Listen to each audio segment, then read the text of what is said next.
And so in that sense, we were breaking a lot of rules, and I think that's why a lot of people react, especially people in the business, react to the album so strongly, is because it's not like all those prefab drum machine records that they've been hearing the last 5 years.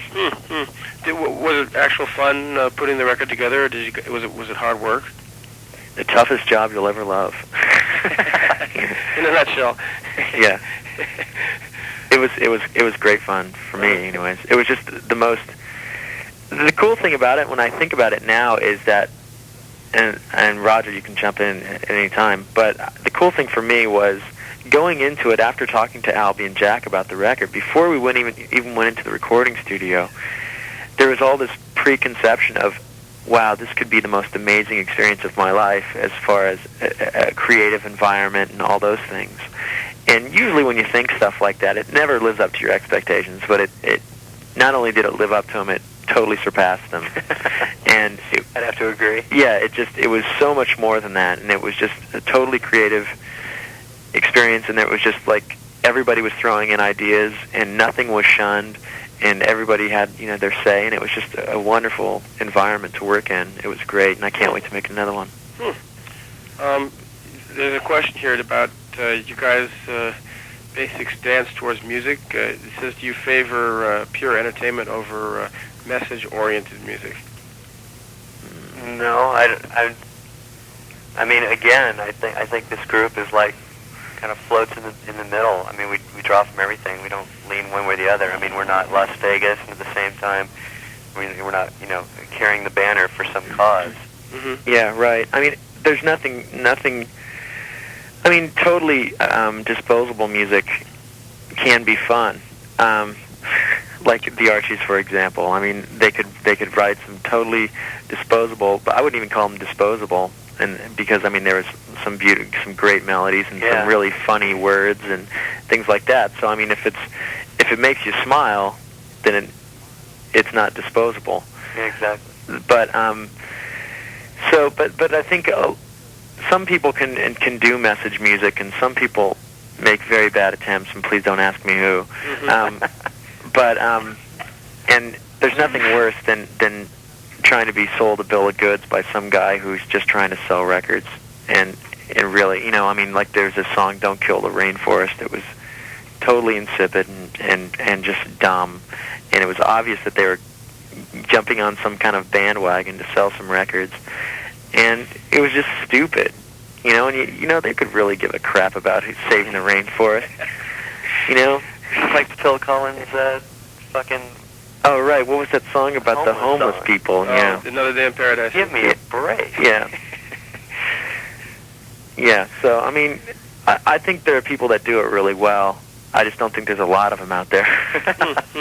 There's an interesting question here about maybe this guy makes the assumption that maybe you guys need to have one tongue, a tongue firmly planted in the cheek there to make a point. Do you think that's true?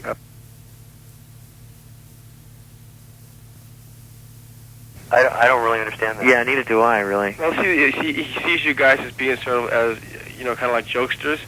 So if you want to make a point, you kind of have to do it with tongue in cheek.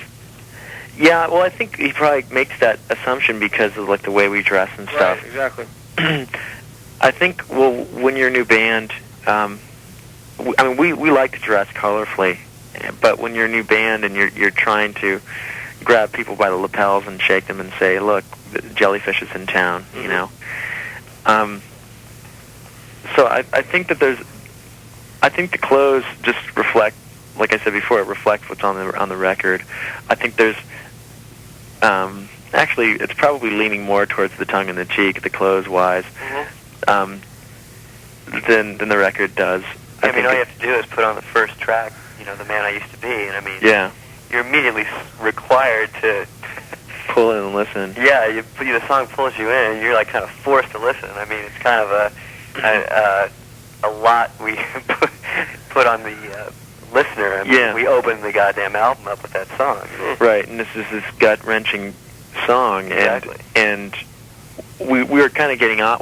We were getting off on was the idea of the listener listening to the song and looking at the picture on the record, going, A plus B equals R. well, this, what the hell, this does not go together. And we were thinking, well, how great that it doesn't go together, you know? And it can in the Jellyfish scheme. Right. And why does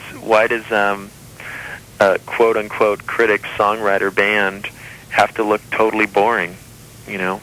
And why can a visually entertaining band not write good songs? Exactly. This is a rather off-the-wall question.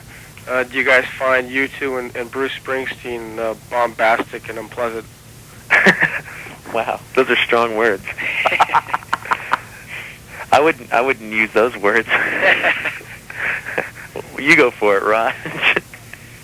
Well, I mean, we can talk about each band for hours. I mean, there's a handful of things that Bruce has done that I've loved. For the most part, I can't stand the guy. And same with U2. I mean, they've done some amazing things. But both those groups are just a little too heavy-handed for me. They've taken it upon themselves to be the spokespeople for the coal miner and the yeah, for all the mighty causes that woe our world, and I'm not into it. I mean, yeah. I just go out there and do something about it. Don't tell me how fucked things are. Donate all your millions to the homeless before you tell me to go help them myself. That's just ridiculous. I think a lot of times what happens is rock stars start to believe their own press, and it's such a tragedy, and then Bono wakes up one day and he thinks he's the Messiah, and he walks around with this guy behind him with a spotlight, so he gets plenty of backlighting, and I just think it's such a tragedy, because he was just this little guy from Dublin or wherever he's from, and I think it's awful when bands lose sight of really what they are, and I think they just kind of tend to take themselves too seriously. I mean, I loved, as for Bruce Springsteen, I loved his Nebraska album because I thought it was just a real honest album. It was just very honest, but I think, you cloak yourself in red, white, and blue and all that stuff. It's just too truck driver for me, Okay. I guess if we were from Flint, Michigan or something, we might think differently. But well, it's ingrained in your memory, ingrained in you there, I think. Something in the water, I think. Word has it that you guys are Pink Lady fans. Of course. All the way. Can you get us some? Can you set us up when we're there? What is this all about? Well, personally, I just remember their variety show that I think lasted a total of a week, maybe. Yeah, with John Altman. That's right. It's that long. It wasn't John Altman, was it? Something Altman. Jeff Altman. Jeff Altman. Yeah, it was just this pure entertainment, It was just, I haven't really heard a lot of the records. Do you have any of the records, Raj? Yeah, I have one, yeah. I don't know how it stacks up, but I mean, to the entertainment, to the visuals. It sounds like Oriental Girl Singing Rain. It sounds like what? It sounds like Shonen Knife. I don't know. It's very cute. Yeah, it's very cute. It's just totally. I'm not going to say, not disposable, but it's not disposable. It's just this, totally unoffensive, wonderful entertainment value. Yeah, it's a giant birthday cake. It's like a big piece of bubble gum. Yeah. I think it was produced by Mike Curb. Well, that explains it. See? Wow. Bit of trivia for you there. All right then. Well, that was basically the last question, believe it or not. So, oh well. we have covered our musical spectrum here. Oh great. Well, tell any Japanese fans to send dolls.